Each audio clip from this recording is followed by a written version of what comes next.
How old are you? Right now? If you don't mind me asking. I'm 21.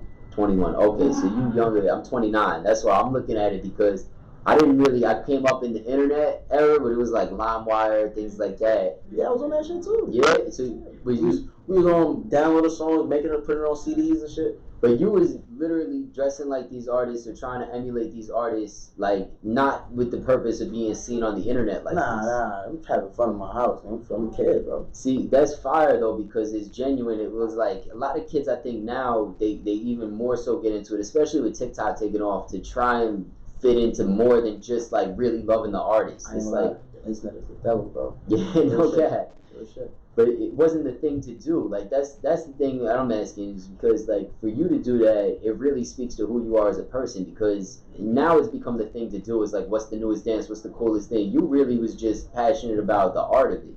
I'm just having fun, bro. What made you want to make your own music and like find your own identity in this?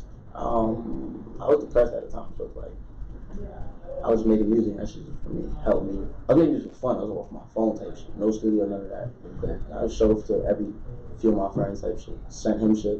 Yeah. Like, bro, keep going. What had you like depressed? If you don't mind me asking. I got kicked out of school. Like I was basketball, plan A, no plan B, no plan C. It's like that's what I'm doing. And when I got kicked out of school, I did some bozo shit. I missed the block for a little bit. So instead of taking my next opportunity to go to my next scholarship opportunity to go to this school, that opportunity vanished. And it's like, and it's a long story, bro. Alright, I know. I asked because I got kicked out of school also. And I'm saying, since I was young at the moment, I really didn't. It's really just me understanding how life works. Shit is not gonna work in your favor, and when something's out of your control, I didn't know how to like really like handle a situation when it's out of my control. Like I didn't know how to like for me to let it rock. Did it take some time to learn that, or like right after getting kicked out, you was like, I need to make a change?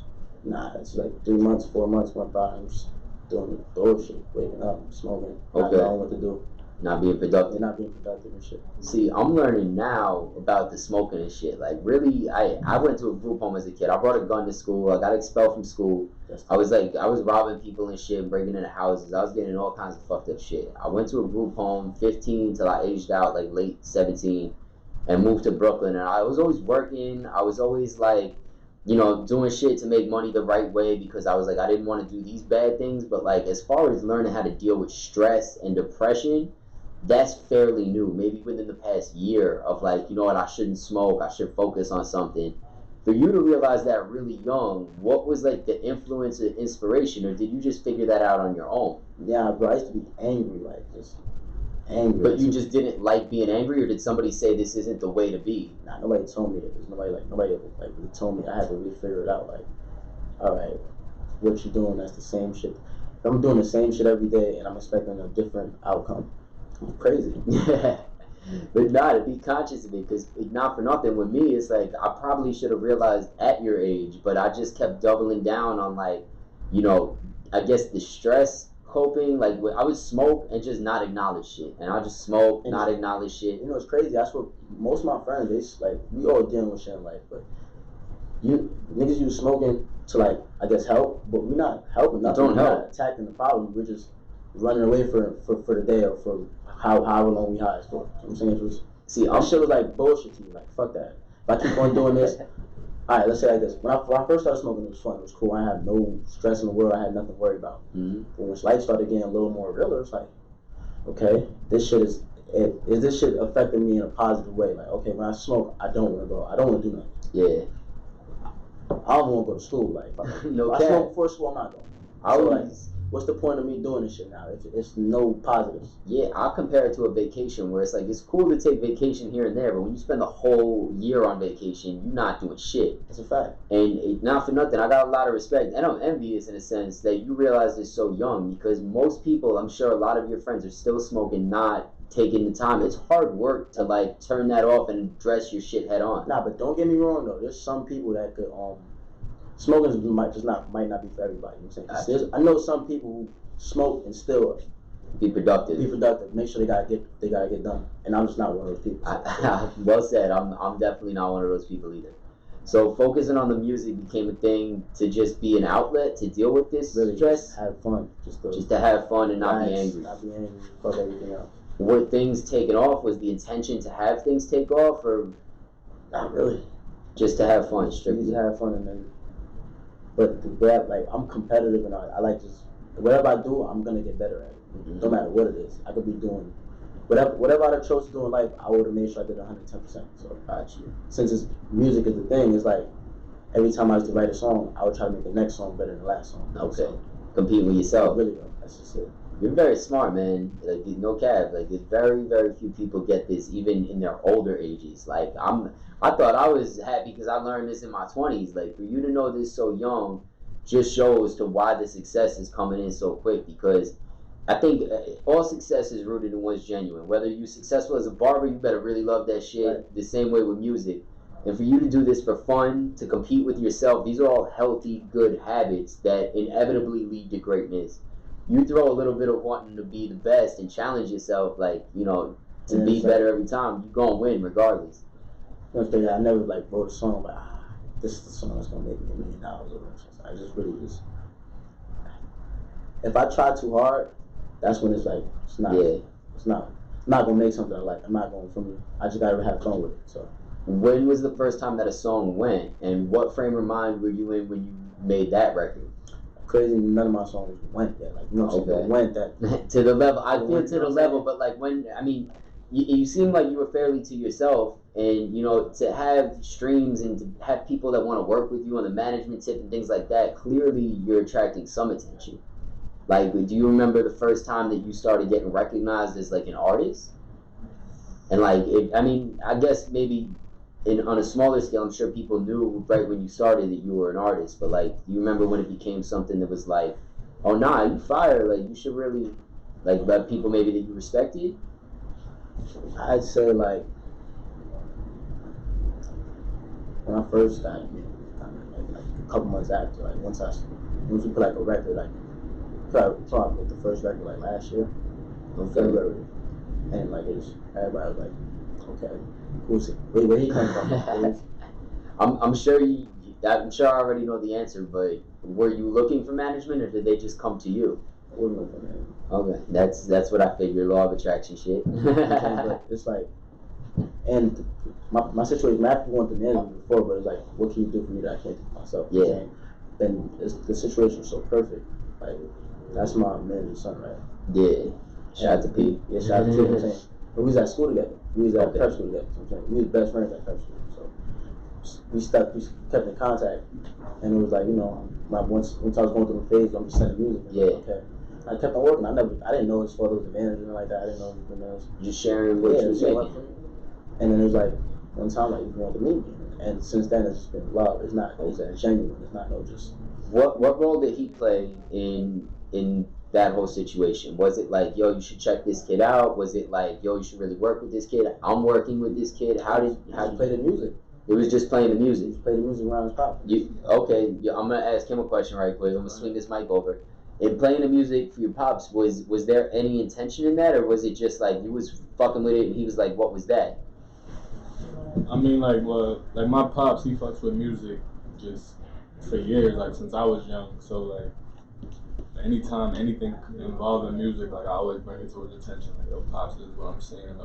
What's going on? Period. He's not an internet savvy person, so okay. My eyes is for me, his eyes in a sense. So like, and then bro just he was sending me stuff for a while, and I told him like, yo, I ain't gonna never bring nothing to my father's attention unless I feel like, yo, bro, there might be something here. Like, and bro just was working, and it made sense. Like, and music spoke for itself.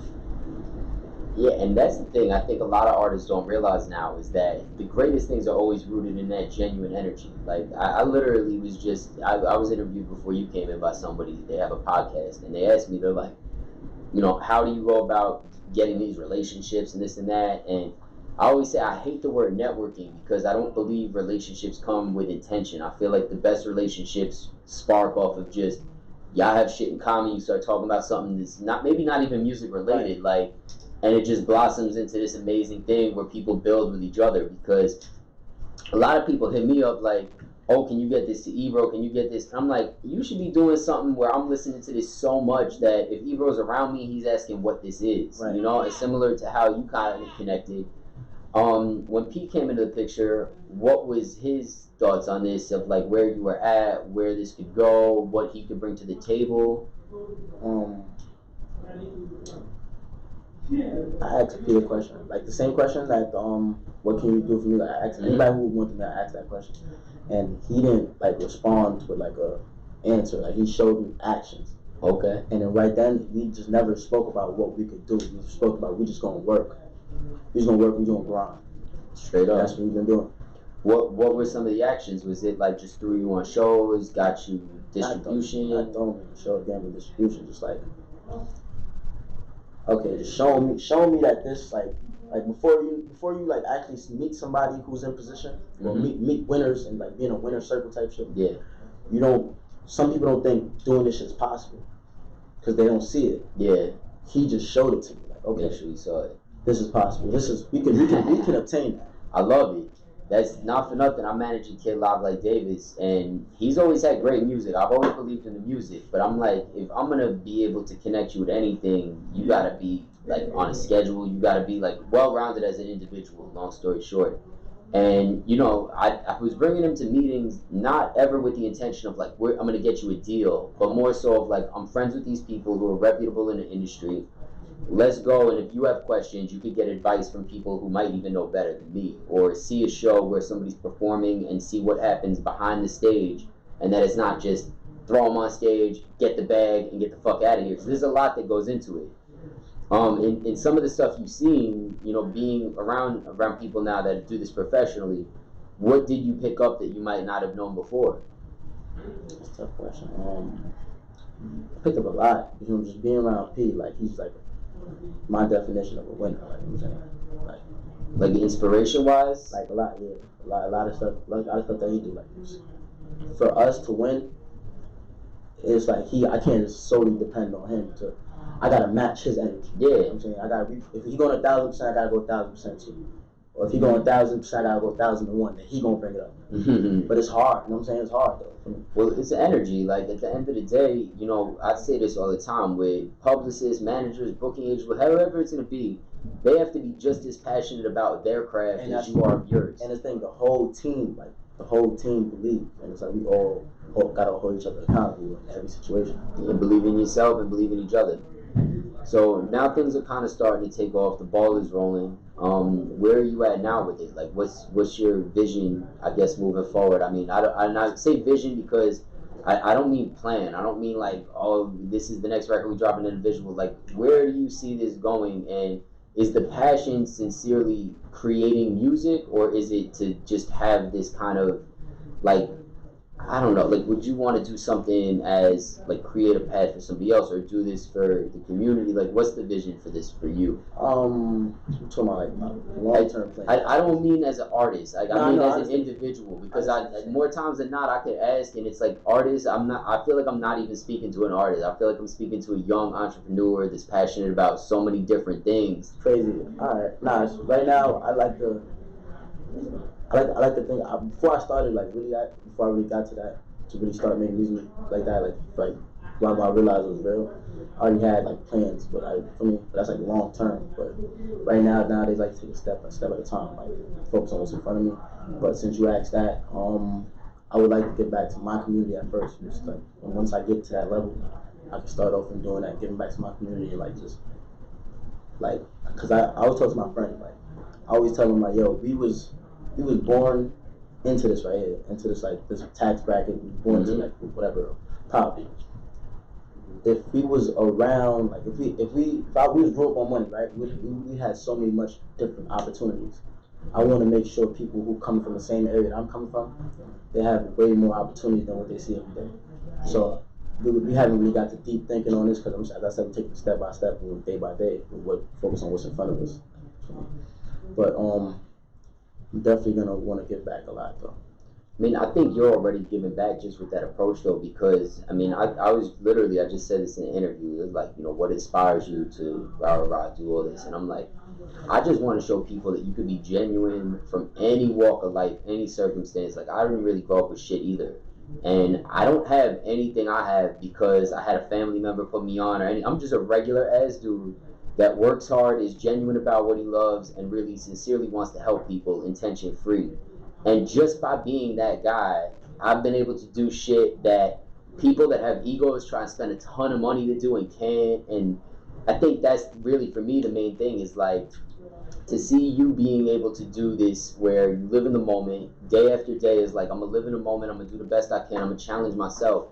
Just those smaller lessons inspire people. Like, people are gonna watch this and they're not gonna be like, oh well, like he had this or that. They're gonna watch this and be like, he's a regular dude that just made shit without intention and was able to attract management from that, connect with people that you went to school with who believed in it, and build out this ecosystem from literally the ground up, where it wasn't like a song went crazy or a video on Instagram went crazy and like you just figured out how to finesse it. It's like, you're not just finessing music, you're finessing life in such a positive way that I think just the fact that long term, yes, you might be able to be on bigger platforms that are more vocal and do these things from a monetary standpoint, to do it now the way you're doing it and speak so openly on it and not be a dick about it, for lack of better terms, is inspirational within itself, man. No cap. I know, my bad. This got deep. You know what? Like, it is, because I say the same thing. People are like, how'd you get in the radio? I'm like, I didn't fucking want to be in radio. I was a barber. I cut hair. I was selling mattresses and sleepies. And yeah, straight up. And it's really, you know, you look at all these things and people are like, well, I don't want to do this, I don't want to do that. Every bad job has at least one good thing you take from it. I didn't love cutting hair, but I love talking shit at the barbershop. Went to sleepies. I didn't love selling beds, but like I enjoyed kind of trying to get the best bang for my buck for the customers. And then I get on radio, right? I'm at Hot 97, I'm doing an overnight show. And I'm thinking to myself, I'm like, I'm not happy. Like, I was happier cutting ass at the barbershop, like talking shit. And I was like, you know what, I love management. I left Hot. I love doing this where it's like I could talk to who I want to talk to, where it's not like, we're going to talk to you for 3 minutes about what you're working on and then play a song and then 3 minutes. Yeah, and it's really that genuine intention, I think, has put me in a realm that, like, I didn't want to be on radio. It just kind of, it chose me. And this is choosing you the same way that it sounds like management chose P and is choosing you. And that's really where the best flowers grow, is in when you let the kind of soil be organic and just let the swag blossom. So I'll give you a lot of credit, man. Music wise, what are you working on now, and what's to come? What's up next? I'm working on an EP right now. Okay. Yeah, because we just got a tour. J.I. Her Life Crisis tour. So I got my man J.I. For sure. What you call it? Gain some new fans off the tour, so we're trying to put out some, keep track, you know, keep the momentum rolling. And so we're working on the names of the EP right now, so I can't give you like a name or a date to come out. I'm saying, but I'm trying to push for next month, but no promises. Okay. But I'm liking the way it's sounding so far. I'm missing one thing. I feel like I'm missing one thing, to be honest. One thing. What's that? One song that's like, I'm gonna know when I hear it. Okay. One song where I feel like, okay, fully confident. We got everything we need. So in the meantime, just working, locking in the studio. Yeah, that's it. Every weekend, living life, getting inspired. Every weekend, locking in the studio, just trying to get better. That's all. It's amazing, man. Well, keep up the great work. I mean, I could give you advice, but at the end of the day, it doesn't even seem like you need it, man. You're doing everything. You could probably teach me a lot. Nah, there's always room for more advice, bro. Always. I'm learning day to day, bro. Everything. The best I can say is stay genuine, which clearly you already know, man. You're doing everything right. And again, like, you know, I wish I could go back in time. If I knew now what I'm learning this past year, what clearly you've learned earlier, I feel like I would have been 10 times more successful. And I could see very big success for you, bro. Shit, but if we have like a whole longer talk and you, for me walking through this year, you probably teach me something. Yeah, I mean, shit, I'm down to talk to you all day. I'll say this much. This year for me, like, in a nutshell, I was in a relationship last year that, like, really, I was in love, like, crazy. But a lot of it was rooted in, like, I'm at Hot 97. I got this ego about that where it's like, I knew I wasn't happy. I knew I didn't love it, but I was holding on to it because it's like everybody around me. Yeah, they're like, "Were you crazy? Like, why would you not want to be on radio?" I'm like, "Y'all don't understand." And really, it just, I spent the year trying to find myself, and you know what started out as like, I'm gonna do the right thing because I want to get my girl back, turned into like, I'm gonna do the right thing for me. And now I'm finally at the point where I feel like, you know, a year later, I'm just 100 all around, where it's like, I'm eating healthy for me. I'm really letting go of shit that doesn't feel right, even if everybody tells you it's right, or it might be like the biggest pay or whatever. Like, I'm dubbing interviews if I don't really believe in the music, or I'm trying to connect them to somebody that might believe more, where it could be more productive. And it's just like I'm making space by getting rid of all these bad mentalities, bad habits. Hold it that way. Exactly, to allow good things to come. I haven't been smoking at all, which has been like way clearer to address like a lot of bad shit. And it's just always trying to look in the mirror every day and like really envision where you want to go, manifesting, being open to learning more stuff, and just being grateful, man. Honestly, being grateful is like a weight off your shoulders. Like, since you've been doing all that, how hard was it?